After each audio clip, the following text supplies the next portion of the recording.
To the Minister for Regional Development on the topic of homelessness in the Riverland. Is leave granted? Leave's granted, and I'd like to hear the Honourable Mr Simpson. Thank you, Mr President.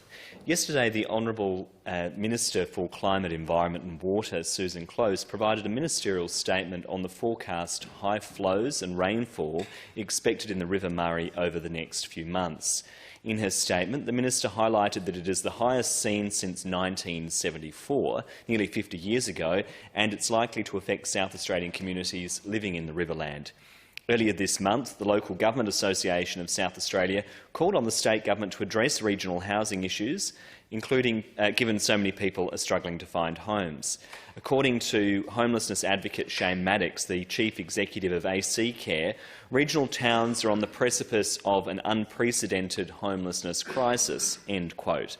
The latest Australian Bureau of Statistics data on homelessness estimates that 344 people are experiencing homelessness in the Murray and Marlee regions where high flows are predicted.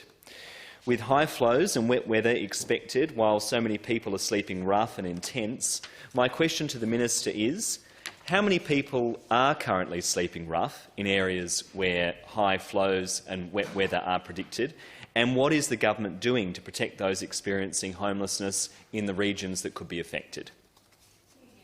Call the Minister for Primary Industries and Regional Development. Thank you, Mr President, and I thank the honourable member for his important question. Some of that detail I will need to get from the minister in the other place and bring that back to the chamber, which I'm happy to do. However, in a general sense for background, it might be worth placing on the record some of the other information around the housing situation in terms of the rising waters of the River Murray.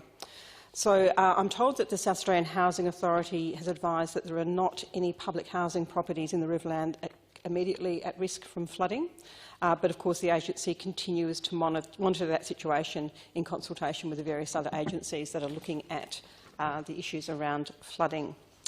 The South Australian Housing Authority is also responsible for emergency relief during major incidents and is represented at the State Emergency Centre to coordinate with other agencies.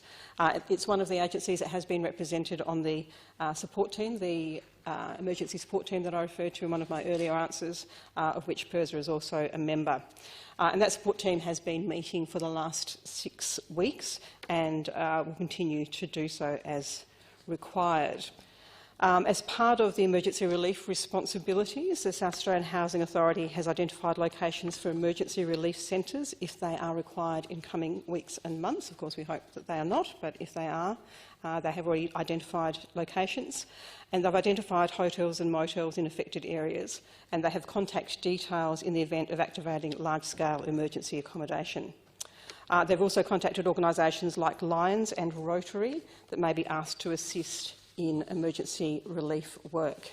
I'm advised also that the authority will work with the local homelessness service provider to conduct assertive outreach to vulnerable communities along the riverbank.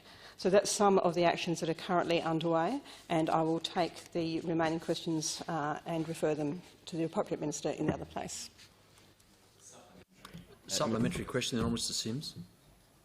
Can the minister confirm what arrangements are in place for those who are sleeping in tents that cannot be contacted by government agencies? Minister. Thank you, Mr President.